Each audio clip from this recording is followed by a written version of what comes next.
अज्ञान भी अनादि से है, अज्ञान भी अनादि से है और ये परमात्मा भी अनादि से है। इसलिए जो भी है, इसलिए ये मानो कि एक तरफ है संस्कार और एक तरफ है सत्संग। एक तरफ है संस्कार, एक तरफ है संस्कार और एक तरफ है सत्संग। अब इसका बोध कर लेना बहुत अच्छे से, इसका बोध कर लेना बहुत अच्छे से। और देखो, एक तरफ है संस्कार और एक तरफ है सत्संग, और बीच में एक और चीज है चतुरता, एक और है चतुरता। गोस्वामी तुलसीदास जी ने कहे कि वो देखो, चौपाई याद नहीं है, कभी उसका लेना देना बाद में कर लेंगे अपन चौपाई का। पर एक चौपाई लिखी है कि सनकादिक ऋषि जो है, सनक, सनंदन, सनत कुमार, ये बड़े चतुर हैं। रामचरितमानस में गोस्वामी तुलसीदास की इनके बराबर कोई चतुर नहीं। तो एक चतुराई भी है। और चतुराई किसकी होती है? अच्छा, चतुराई किसका गुण है? सोचो, विचार करो जरा, चतुराई किसकी है?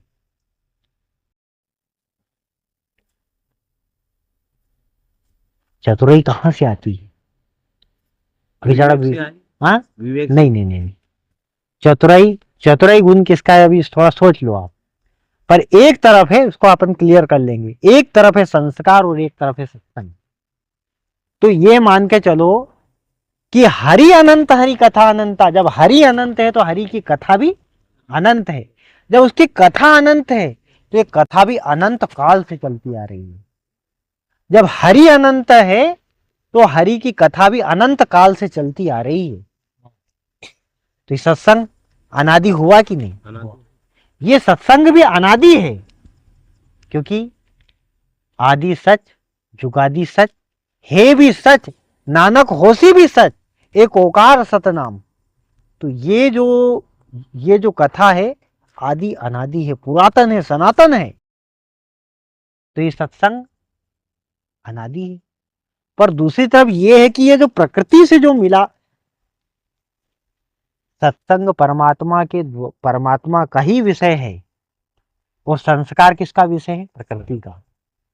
तो ये प्रकृति भी तो अनादि है। जब प्रकृति अनादि है तो प्रकृति बोल रही मैं भी अनादि हूं।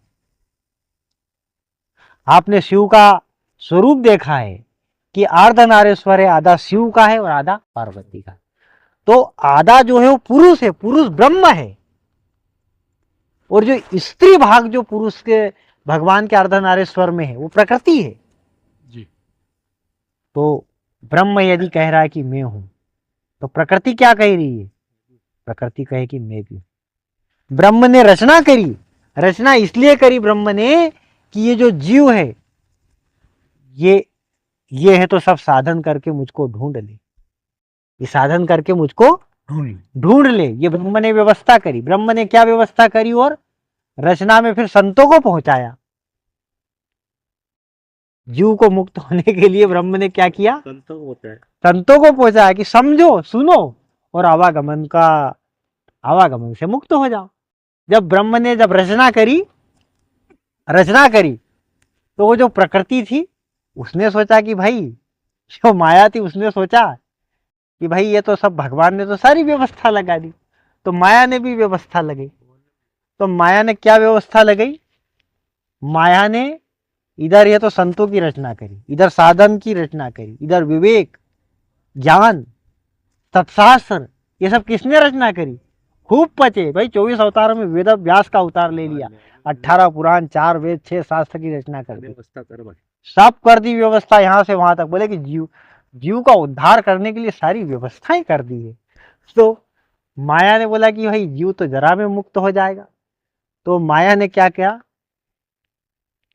त्रिगुण फांसा लिए कर डोरे, बोले अटपट वाणी, कहो ब्रह्मा के ब्रह्मानी हुई बेटी, शिव के भवम भवानी, पंडा के मूरत हुई बेटी, तीरथ में बही पानी, और भक्ता के भक्तन हुई बेटी, ऐसी अटपट कहानी। ये सब माया जानी, ये सब खेल माया का ही तो है। तीर्थ में पानी बन गई, करो परिक्रमा, खूब नहाओ।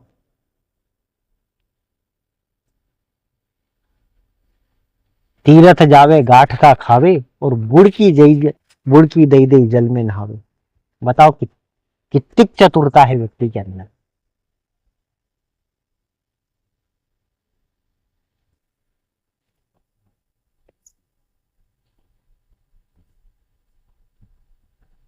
कहा कि असुरिया नाम ते लोका अंधेन तमसा व्रता।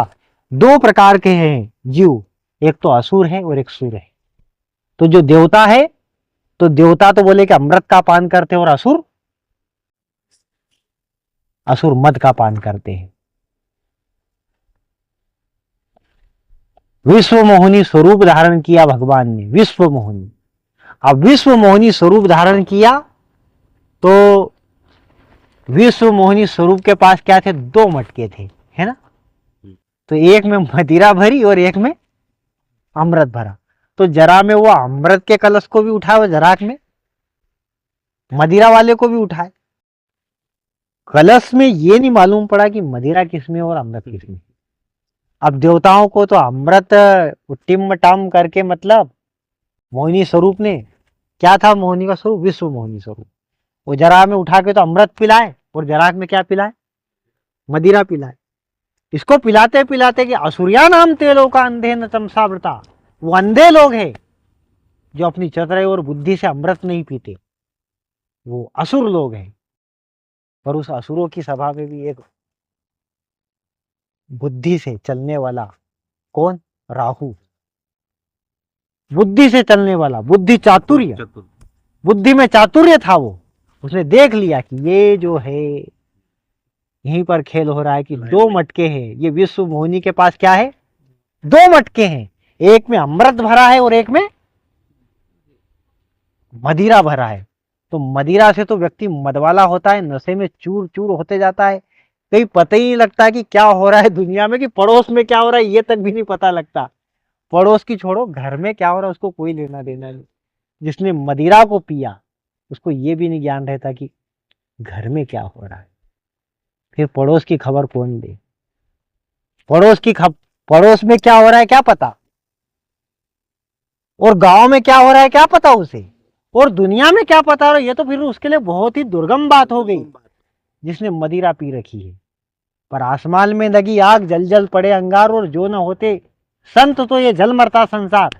संतों को तो पूरे जगत की पता है, और उनको पूरे जगत की मतलब खोज भी नहीं, और पूरे जगत का दुख उनको प्राप्त हुआ कि ये संपूर्ण जगत को हम बचा लेने तो ये पूरा जल जाएगा। सोचेगा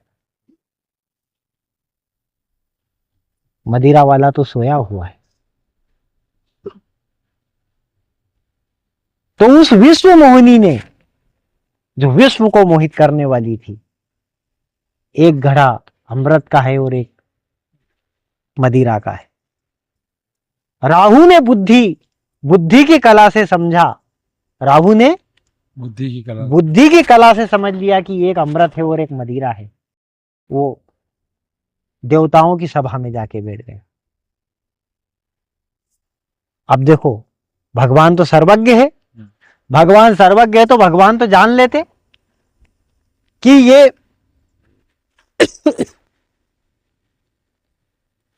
ये जो है ये असुर है, इसको अमृत नहीं पिलाना है। लेकिन अथा तो ब्रह्म जिज्ञासा, जो भी जिसकी जिज्ञासा वाला होता है, जो जिसकी प्राप्ति की करने वाला होता है, उसमें बाधा परमात्मा भी नहीं देता। यदि तुमको मरने का ही शौक आ रहा है तो परमात्मा रोकेगा तुमको? तुम्हारी अवघत मौत आ गई हो कि जाको प्रभु दारुण दुख देई तो ताकि मति पहले ही हर लेनी, तुम्हारा सत्यानाश ही होने वाला है, तो भाई परमात्मा क्यों रोकेगा? तुम्हारी इच्छा ही है उद्धत होने के लिए कि नहीं हमको तो बस इतने गलत काम करके मरना ही है, किसी दिन तो मरोगे एक दिन, भगवान क्यों रोकेगा भला? और तुम्हारी इच्छा है कि भाई संतों के चरणों में जाके बैठना, सत्संग सुनना, जीवन का कल्याण करना है, तो भगवान उसमें भी सहायता करेगा तुम्हारी, नहीं उसमें भी सहायता करेगा। और यदि तुम मरने के लिए जाओगे ना, उद्धत होगे, तो उसमें भी परमात्मा सहायता करेगा। ये जितने कीड़े मच्छर जो मरते हैं तो हेलोजन का लाइट होता है कि नहीं थे? तो जो जिसके लिए उद्धत हो रहा है उसके लिए ये जगत व्यवस्था लगाते ही लगाता है। तुम अपना अधोपतन करने के लिए तैयार हो, ये जगत कल्पवृक्ष है, तुम जैसा मांगोगे वैसा मिलेगा। तुम अपने अधोपतन के लिए संकल्प करो, अधोपतन के लिए जगत तैयार खड़ा है। और यदि तुम हमारा ऊर्ध्वगमन करो तो ऊर्ध्वगमन के लिए भी जगत खड़ा है। विश्व मोहिनी है जगत, क्या है? विश्व मोहिनी है। मदिरा पिलाने के लिए भी उसके पास घड़ा है और अमृत की भी सुरैया है। तुमको क्या चाहिए वो देगी तुमको। राहु ने अमृत पीना चाहा, भगवान थे जान लेते, और जान लिया था, पर भगवान ने यह भी जाना कि ये अमृत पीने की इच्छा रख रहा है। जो जिसकी इच्छा रखता है, जो जेही पर सत्य सनेऊ सोते ही मिले ही न कछु संदेह हो। भगवान ने भी बाधा नहीं पहुंचाई, पी लेने दिया, अमृत पी लेने दिया। बुद्धि की कला से पा गया राहु, बुद्धि की कला से पा गया। हनुमान चालीसा पे एक बात पढ़ते हैं हम, बल बुद्धि विद्या देव मोहे हरेऊ कलेश विकार। नहीं, क्या दिया है? बुद्धि दिया है। द्वापर युग, त्रेता युग, सतयुग में साधन तो बहुत सारा था, साधन बहुत सारा था। लोग है ना, हजार हजार 2-2 हजार वर्ष तक तो तपस्या, प्राय 100-100 वर्ष की तपस्या तो बहुत लोगों की, सामान्य लोगों की भी थी मतलब। और हजार हजार 10-10 हजार वर्ष की कोई योगी लोगों की, सन्यासी लोगों की मतलब साधना थी, साधन बहुत था मतलब। लेकिन कलयुग आते आते आते साधन खत्म हुआ, साधन खत्म हुआ, और फिर क्या है कि बुद्धि पूरी खत्म हो गई। कलयुग में आते क्या हुआ? बुद्धि खत्म हो गई, मतलब मति चली गई। और बुद्धि, अमृत को पीने के लिए आवश्यक है कि बुद्धि हो। यदि बुद्धि नहीं है तो अमृत नहीं पी सकते। और बुद्धि से अमृत पी लिए, और राहु 2 खंडों में बटा, राहु और केतु, और किसमें वो पूज्य होने लगे? 9 ग्रहों में पूज्य होने लगे, देवता हो गए।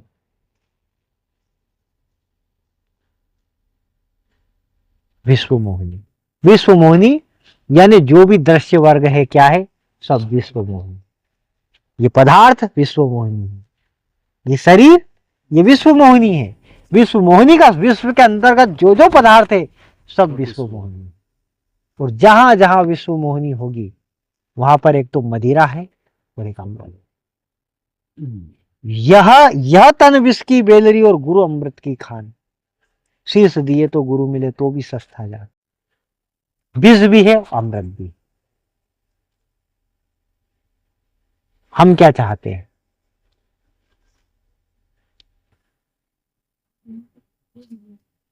अमृत भी है, विष भी है।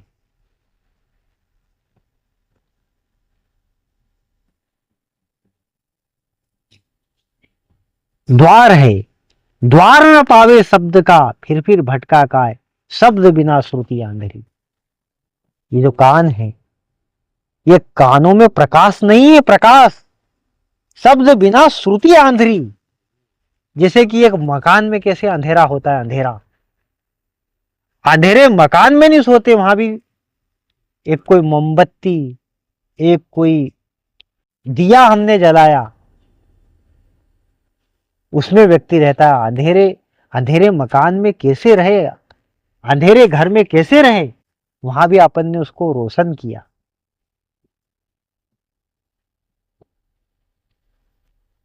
जिसने गुरु के शब्द नहीं सुने, जिसने कभी सत्संग नहीं सुना, उसके बिना ये जो कहा ना, ये जो श्रुति यानी कान जो है, क्या है? अंधेरे हैं। शब्द बिना श्रुति आंधरी। कहां कहो लो जाए, कहां तक उनको कहे, कहां तक कहे, कहां कहो लो जाए, द्वार न पावे शब्द का, और फिर भटका। गुरु के जब शब्द मिलते हैं, गुरु के शब्द कानों को, जब इनमें प्रकाश होता है।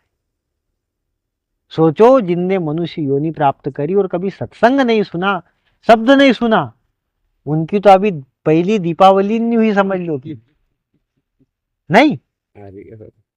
और जिनने अपनी तो 8-8 15-15 दिन की दीपावली चल रही है, इतनी जोरदार बात है। ये शब्दों से कानों में प्रकाश हो रहा है, ये दीपावली नहीं है तो क्या है हमारे लिए? कईयों की तो दीपावली नहीं हुई विचारों। तो जब कान में शब्दों का जो प्रकाश होता है तो जो नित्य वस्तु है उसका दर्शन होने लगता है।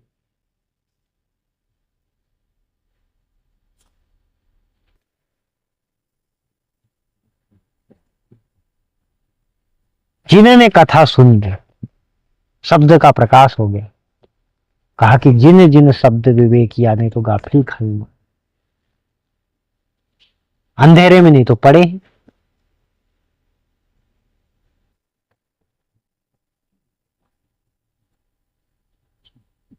तो ये बात है कि शब्द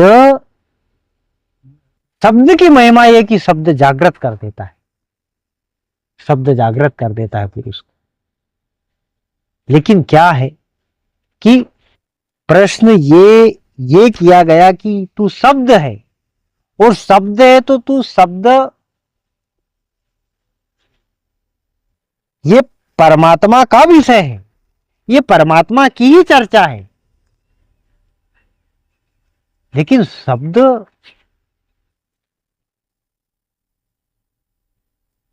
संस्कार को क्यों नहीं पलटा पा रहा है? संस्कार को नहीं पलट पा रहा है। सोचो जरा।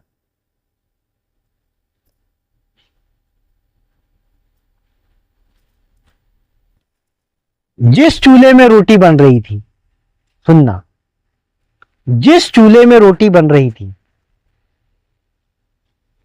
उसमें सूखी लकड़ियां जलाई तो वो पूरी जल गई। सूखी लकड़ियां जलाई तो जल गई, लेकिन गीली लकड़ी यदि डाली तो वो नहीं जली, नहीं जली। बस यही है संस्कार। जिनके जन्म जन्म के संस्कार इतने हैं कि पूरा चित्त पूरा गीला है संस्कारों में, खराब वासनाओं के कारण चित्त पूरा गीला है, ऐसा चित्त कभी भी सत्संग से प्रज्वलित नहीं होता। वो धुक्कल खाया करता है लेकिन वो प्रज्वलित नहीं होता। नहीं। कहा कि तू सत्संग है, कर हमको जागृत। बोले कि तुम्हारे जन्म जन्मांतर के संस्कार इतने हैं कि जल नहीं पाओगे।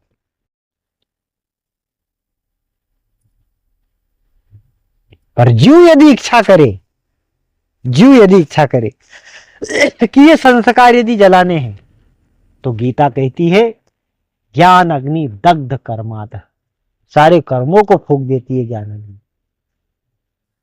वो ज्ञान की साधना अखंड होना, क्योंकि वही लकड़ी यदि भट्टी में फेंक दी तो भट्टी तो उसको जला के राख ही कर देगी। तो ज्ञान की भट्टी, ज्ञान की भक्ति, निरंतर विचार और निरंतर चिंतन की आवश्यकता है, जब कहीं जाके ये संस्कार खत्म होगी। निरंतर निरंतर निरंतरता, यदि निरंतरता नहीं होगी तो संस्कार नहीं फूंक सकते। भाई निरत सूरत का बांध घुंघरू तब राग 36 होगा।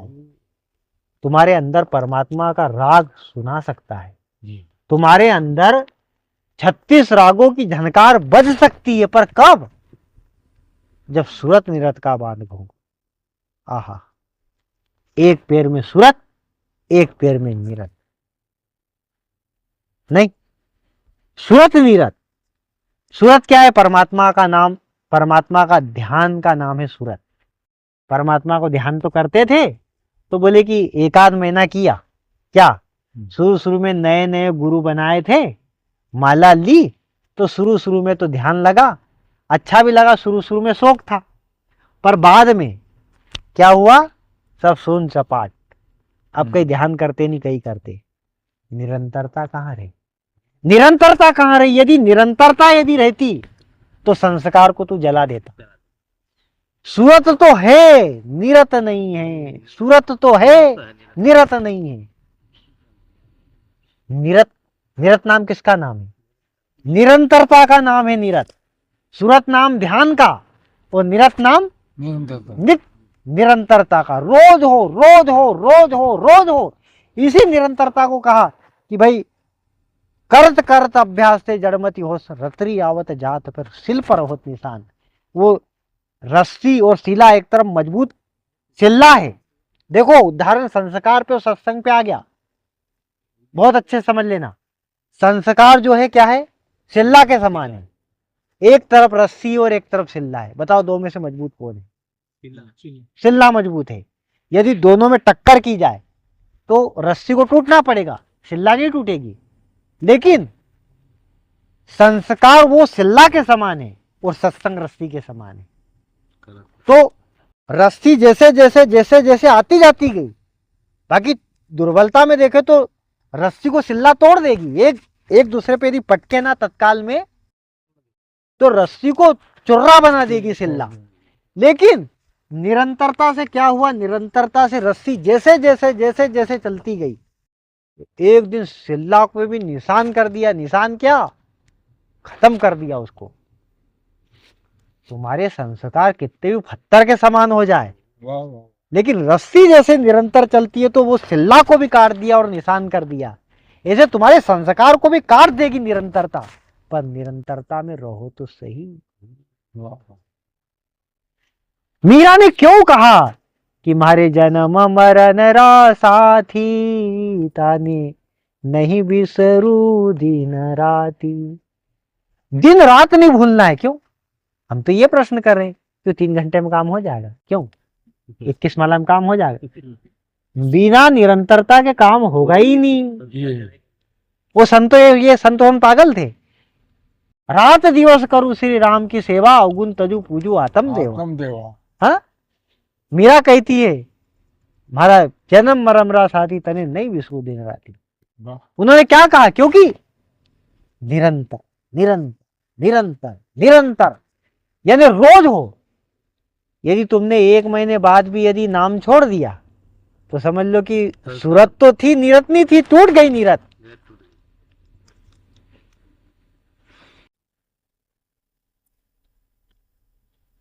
ऐसी प्रीत लगाओ साधु की जैसो नदी को पानी, और अद्भिज में यदि तोड़ा पड़े तो भक्ति में भी होया। भक्ति की भयंकर हानि हो जाती है। कौन सी? जो किया धरा सब चौपट। नदी निरंतर बहती है जी, रोज बहती है, तब कहीं जाके सागर को मिलाती है वो। जीव यदि निरंतरता में नहीं बहे तो ब्रह्म को कैसे मिलेगा? जी, निरंतर होना पड़ेगा। निरंतर की यह महिमा है कि यदि तू निरंतर करेगा तो एक तरफ संस्कार चिल्ला रहा है, कहां से, अरे शब्द से आग लग जाती है, रूप से गंध से लग जाती है, रस से आग लग जाती है।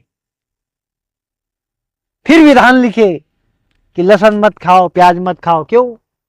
ये रस यदि खाओगे चटपटा तीखा चरपरा, उससे भी वासना युक्त हो जाओगे तुम। तुम्हारे संस्कार इतने खराब है। संस्कार शिला के समान पड़ जाएंगे कि वो रस से जागृत हो जाएगा, गंध से जागृत हो जाएगा, स्पर्श से जागृत हो जाएगा। तो साहब संस्कार यदि न्यून रहता है, संतों के संस्कार न्यून रहते तो कोई लहसुन प्याज खाने से भी कहीं नहीं होता, कहीं स्पर्श से भी कहीं नहीं होता। क्या 16 सहस्त्र दिन परनी नारी सो भी कहियो ब्रह्मचारी, जो स्त्रियों के बीच में पड़ा रहता था उसको भी कहीं नहीं हुआ। नहीं, गंध से कहीं नहीं होगा, रस से कहीं नहीं होगा, कहीं नहीं, कहीं से कुछ नहीं होगा। जिसने एक को साधा उसके 5 और 25 सब चले जाते हैं। 5 के पीछे 25 का खेल है। जो 5 चलते हैं वहां 25 भी चलते हैं, लेकिन 5-25 में जिसने एक को साध लिया, एक साधे सब सदे, सब साधे सब जाए, सबकी बीमारी झंझट, ना 5 बचा ना 25 बचा, एक में सब। आरंभिक साधक के लिए बात है कि तू इससे भी बच, इससे भी बच, उससे भी बच।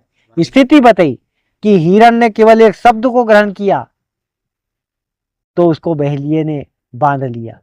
स्पर्श हाथी का विषय था, एक ही विषय में मारा गया। मछली रस के केवल एक विषय को ग्रहण किया, उसमें मारी गई। गंध भौरा एक ही विषय में मारा गया। मनुष्य तो 5 विषयों को ग्रहण कर रहा है, तो क्या होगी इसकी स्थिति? तो एक तरफ है संस्कार, एक तरफ है सत्संग। तो जब सत्संग के द्वारा जब निरंतरता होगी तो इस निरंतरता के द्वारा संस्कार को भी खत्म कर। बहुत अच्छी, बहुत।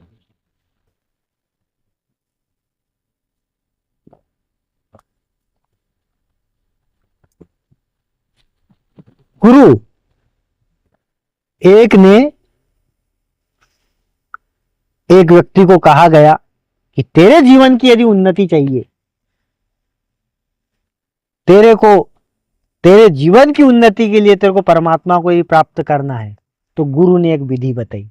गुरु ने एक विधि बताई कि एक नदिया के किनार पे, नदी के किनार पे एक वो है भगवान का मंदिर।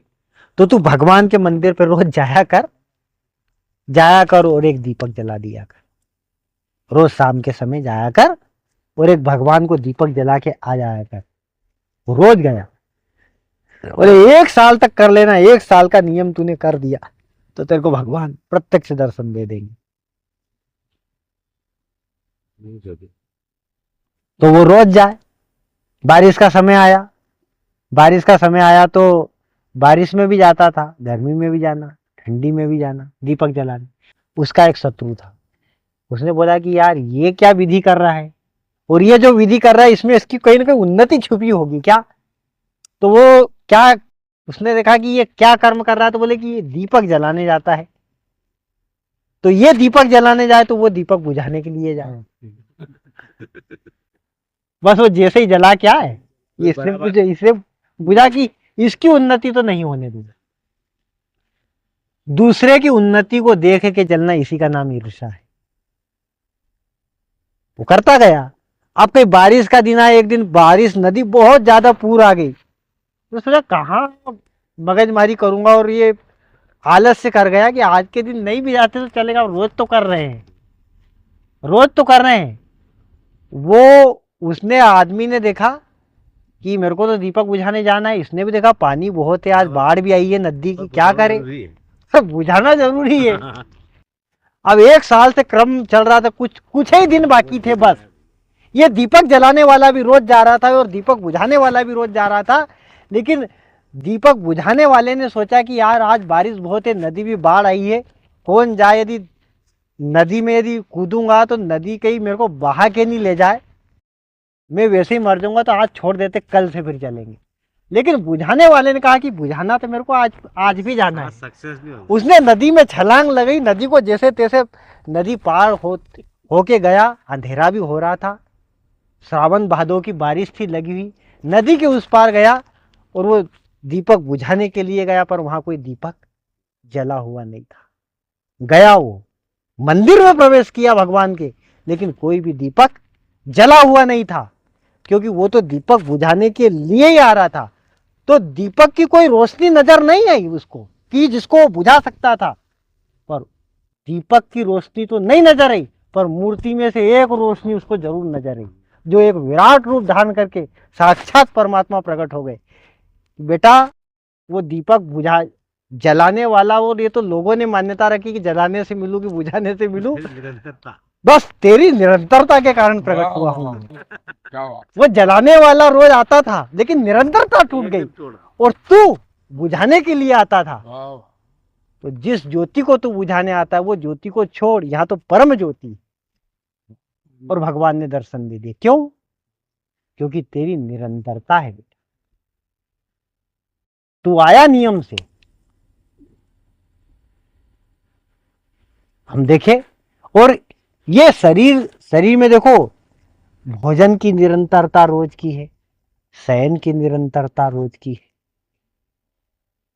मलमूत्र त्याग की निरंतरता रोज की है हमारी। तो क्या हमारा जो भजन है वो क्या इतना निम्न है कि उसमें इतनी भी निरंतरता टूट जाए कि कई दिन व्यतीत हो जाए। जिनने हनुमान चालीसा छोड़ी उनकी हनुमान चालीसा नहीं हो।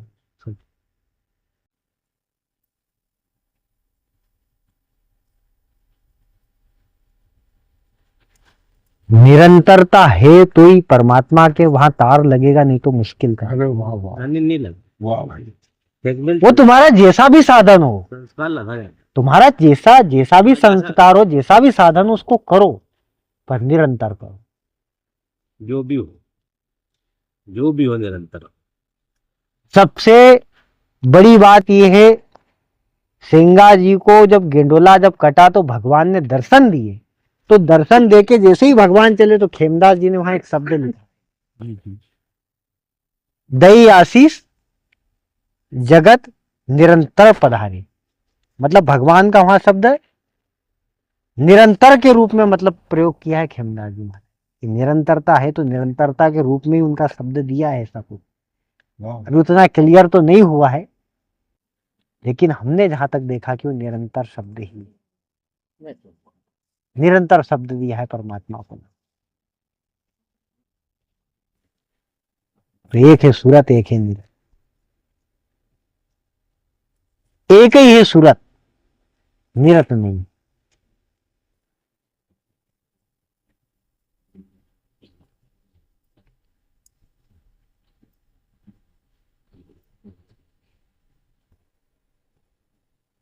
तो संस्कार और एक तरफ सत्संग, लेकिन सत्संग और संस्कार के बीच में एक चीज है बुद्धि। अपनी बुद्धि को कायम रखो, समझो चातुरता, ये समझो कि ये संस्कार के क्या दोष है, सत्संग का क्या लाभ है, ये बुद्धि का काम है। कर्म चितान ब्राह्मणों निर्वेद माया ना सत्य कृत कृतेन, ये विवेक की ही तो बात कही है कि तुम विभाग करो कि कर्म से क्या मिल सकता है, कर्म की स्थिति कहां तक है, नहीं तो कर्म का त्याग कर दो।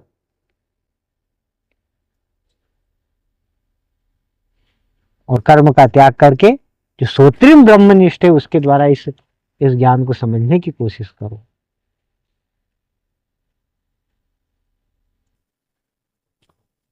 इसलिए आवश्यक है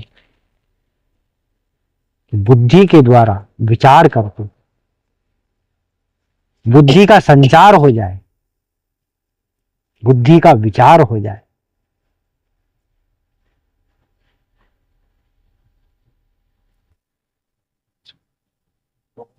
जितनी जल्दी व्यक्ति पकड़ेगा, अपनी स्थिति से पकड़ेगा। जगत में कोई अपना उद्धार करने वाला नहीं है, अपना अपने द्वारा अपना ही उद्धार करे व्यक्ति,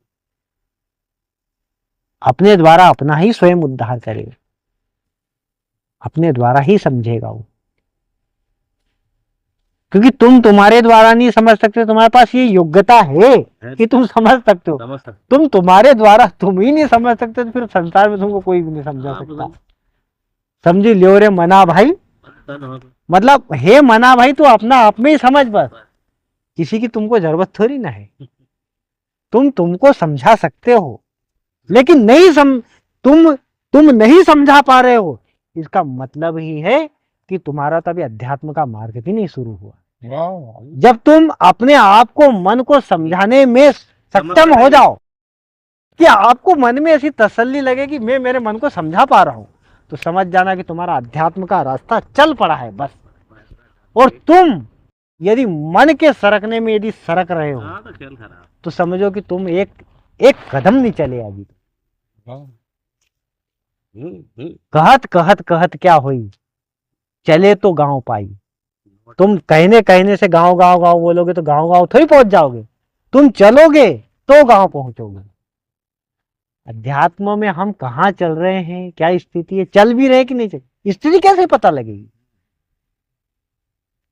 देखो मन जाएगा दुर्गति की ओर, मन जाएगा गलत विचारों में, ये तय है। लेकिन तुम मन को यदि समझा के यदि रिटर्न ले आते हो, मन को तुमने समझा लिया, तुमने तुम्हारे मन को समझा लिया, तुमको संतुष्टि आएगी, मैं मेरे मन को समझा लेता हूं बस, तो समझना कि तुम गति कर रहे हो। और तुम तुम्हारे मन को नहीं समझा पा रहे हो, फिर बहुत बेकार बात है। दुर्गति है, तुम समझा सकते हो, और ये विश्वास है कि तुम समझा सकते हो, क्योंकि मन हमारा नहीं है, मन तुम्हारा है। और तुम बोलते कि हमारे मन को तुम समझाओ तो हमारे मन को हम समझाए, ये आ गया उत्तर अब। हमारे मन को हम समझाए, तुम्हारे मन को तुम समझाओ। अब तुम्हारा मन तुम्हारे से नहीं समझ रहा, बोले कि हमारे मन को तुम समझाओ। तो तुम्हारा मन तुम्हारे से नहीं समझ रहा है, तो हम कौन तो समझ रहे? फिर हम किस खेत की मूली है भाई। सही बात। इसलिए समझी लियो रे मना भाई, अंत अंत न होए कोई आपना। मनरंग स्वामी ने क्या? अपने मन को ही समझाया, उसने किसी को नहीं समझाया, क्योंकि उनको पता है कि कोई के दूसरे के मन को समझ ही नहीं सकते। वाह, ये कई युग युगांतर बीत जाएंगे भैया, ये तय है कि जब भी समझाओगे तुम अपने मन को ही समझाओगे, बस खुद ही और तुम ही समझाओगे और खुद ही समझाओगे, क्योंकि मन तुम्हारा है ना। इस मन पे रजिस्ट्री किसकी है? अपनी। ये मन पे रजिस्ट्री तुम्हारी है। मन तुम्हारा है, मन हमारा थोड़ी ना है। कोई नहीं, कभी नहीं बोलेगा। वाह, कल को बोल देंगे गुरुदेव की जमीन हमारे नाम पे हो जाएगी रजिस्ट्री, मकान हमारे नाम पे हो जाएगी रजिस्ट्री, पर ये थोड़ी ना होगा कि मन ने दिया, कि मन हमारा। और तुम मन दे भी नहीं सकते, तुम इतने बड़े वाले नहीं हो, तुम इतने दिलेर नहीं हो कि तुम तुम्हारा मन दे सकते हो। बात देने की भी आई है, आदमी तब ही सुधारेगा जब मन देना पड़ेगा। वाह, पर यह तय है कि तुम तुम्हारा मन नहीं दे सकते हमको, तुम तुम्हारा मन नहीं दे सकते, क्योंकि मन को देने में, अभी हम सत्संग करेंगे इस पे कि मन को कौन दे सकता है। वाह, मांगा था, एक कोई जनक विधि थे, मांगा था संतों ने कि जनक विधि तू राजा है, चल बोल क्या दे सकता है। तो बोले कि महात्मा लोग तुमको जो मांगना हो सो मांग लो। तो धन संपत्ति राज्य तो पहले ही छूटे हैं जनक, इसीलिए तो नाम विधेयी है, वाह, ये तो दे देगा। संतों ने जान लिया ये तो बहुत छोटी बात है, राज्य मांगना छोटी बात, बहुत छोटी बात। इससे ऐसी चीज मांगो, कोई चतुर महात्मा भी बैठे बोले ऐसी चीज मांगो कि जरा देने में बहुत दिक्कत पड़े। वाह, तो बोले कि राजा यदि कुछ देना चाहता तो तेरा मन दे हमको, तेरा मन दे हम। राजा जनक समझ गए बहुत चतुरे लोग बैठे, मन देना बहुत बड़ी बात है। वाह, वाह, जनक ने कहा चलो दिया मन, हमने दिया। जनक विधेयी ने मन दिया था संतों को कुछ समय पहले, और दिया था। तो दिया तो बोले कि जो हम बोले